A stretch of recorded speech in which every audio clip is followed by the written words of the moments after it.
Forrest Zhang now joins me. I've asked Forrest, Forrest and a team from the New Federal State, of which I'm one of the co-founders, he was at the speech last night. I want to thank you and the team for being down there. But I wanted to grab you while you're in West Palm Beach. I'm very concerned about what the Biden administration is doing, the chips. I agree with what's happening. I don't agree with the timing because I want President Trump to be in the saddle. I'm also very concerned that the anti-CCP government in South Korea seems to be on the brink. And as you and I have talked, South Korea has been deeply infiltrated by the CCP. They see Korea as an absolute key country that they have to control. And last but not least is that the CCP is teetering right now on financial ruin because of gross mismanagement of the slave labor camp that we call modern-day China. Forrest, I'd like to have your thoughts on all of that. Okay. First of all, let's talk about the chips situation, right? Because if we hear Miles, we were talking about decoupling from CCP long time ago. We have to decouple from CCP, cut their finance and cut their technology support. Because if you look at what they have done after they joined the WTO, they start to have this cyber theft and also espionage to steal the intellectual properties from the Western countries. If you notice, just last month, they have this Zhuhai aviation show, right? Their J-20, J-35A, their drone technology. All those technologies is from Western country. They stole the technology from Western country. And what they do with those technology, they use this technology to threaten the Western country democracy. They use those technology to control their own people. So this is very dangerous. 2 weeks ago, President Xi talked with the U.S. president. They draw the 4 lines, red lines, right? The last one is the right to development. Let's define what's development for them. For development for CCP is to develop their bioweapons, which we experienced for the past couple of years, the COVID-19, right? We talk about that. And also the development of the jet, the drones, which they will use to attack any country, Japan, South Korea, and also they can develop the other balloons which flow over U.S. and Taiwan. See, all those technology and also the money they have, they will use against the Western country, the democracy countries. So this is very dangerous for us. This is a waking call for all the world. We have to decouple from CCP because CCP weaponize their market, weaponize their trade. So unfortunately, a lot of Wall Street elite and also those influential officials even collide with CCP, work with them together to enslave Chinese people. And then when they get the money, get the technology, they will use that against the democracy countries. Also, in that 4 right lines, the third one is their system and their path. What's that system? What's that path? It's a path to the global enslavery. Because they already enslaved Chinese people for over 70 years.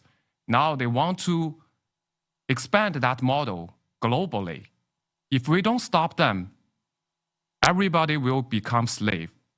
What we have witnessed, experienced in this country already told us that. So we have to decouple with them, decouple with CCP, technologically and also economic. Otherwise, they will grow more power and more threatened to the Western country. Now they already had a plan. Yes. Talk to us, we got a couple of minutes. Talk to us about the financial predicament of what Xi, because of mismanagement, and obviously the communist system doesn't work. How in danger is the regime, you think, from the financial mismanagement? Well, they are at the edge of collapsing, right? So if you look at the unemployment rate in China, more than 2/3 of the graduate from college, they cannot find a job. So the other countries closing down their manufacturing, closing down their business in China. So this is very dangerous. You see a lot of events happening in China. People hurt each other, and the suicide rate is up to the roof. This is so dangerous. But of course, this is also danger for the CCP because they have a fear. We talked about the night ride in Zhengzhou province. More than 200,000 college students ride bicycle to another city, right? So they panicked. That's why they draw the 4 red lines to the Western country, to the US. Don't touch us. But that tells us that's their weakness. That's their fear. That's the point we need to address. That's the point we need to let the global know. That's why at this stage, they are very dangerous regime.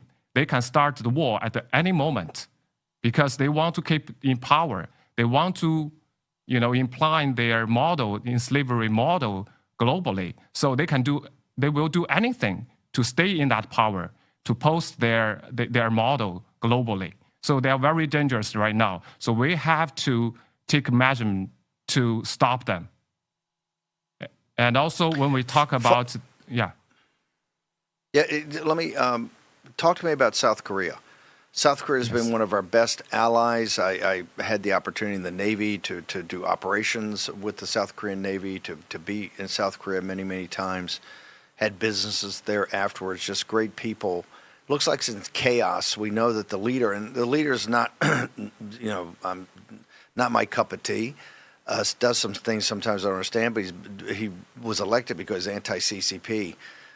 We know that the CCP has made a big effort to infiltrate Japan and South Korea.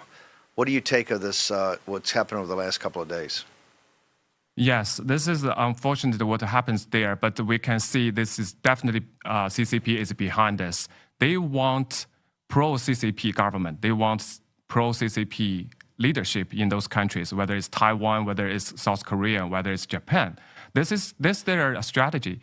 They infiltrated those government, infiltrate those countries using their media power, using their lawfare to take down the anti-CCP leaders and government. And then they can have their pro-CCP government to help them to take a control in those areas.